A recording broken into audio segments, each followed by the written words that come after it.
The president has called Medicaid, Medicare, and child care little scams and said, quote, "We're fighting wars. We cannot take care of daycare." I'm just trying to understand that. Is it your position, since you're asking taxpayers for another $500 billion for the war, that American families should be forced to give up child care and health coverage so that you can have $1.5 trillion for this budget?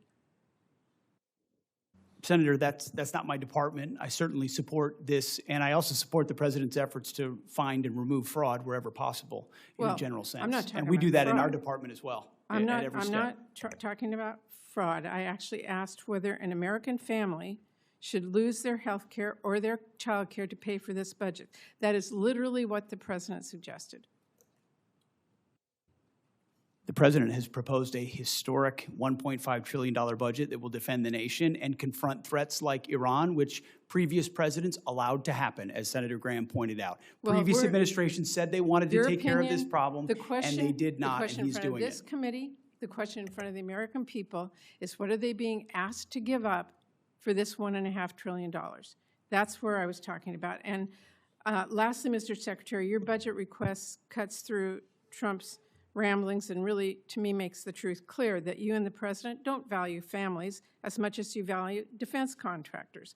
You want to increase the war budget. I meet every family at Dover. Okay, don't tell me we don't care about families. We sure do. Mr. And we take care of them in every way we possibly can. I'm asking you about taxpayer dollars that everybody has. So when we've been to war before, we have asked people to do victory gardens. We've asked them to pay more. You are not doing that. You are asking for $1.5 trillion, which means something else has to be given up. That is what this committee is looking at. You want to increase the war budget for the next year by $500 billion. That is taxpayer money that could be used to feed families or build new affordable homes or wipe out some diseases completely or increase child investments 20 times over. But you are asking us to blow it all on war, and that's not even counting the money that you have spent bombing Iran or that you may still request in a separate supplemental. And to me, this budget wasn't even strategically crafted. $1.5 trillion is like the president decided that was the number and you all filled in the blanks.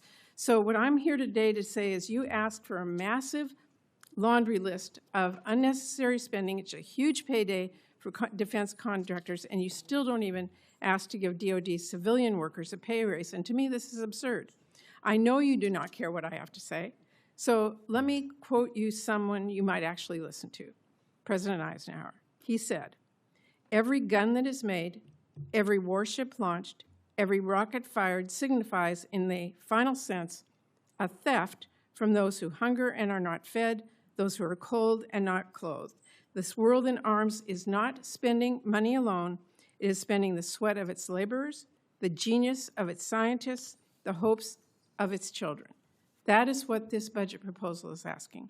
It's going to leave Americans cold and hungry to fund Trump's war and make defense contractors a fortune.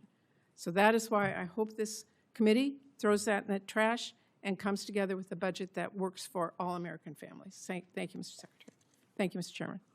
Support journalism you trust. Support PBS News. Donate now, or even better, start a monthly contribution today.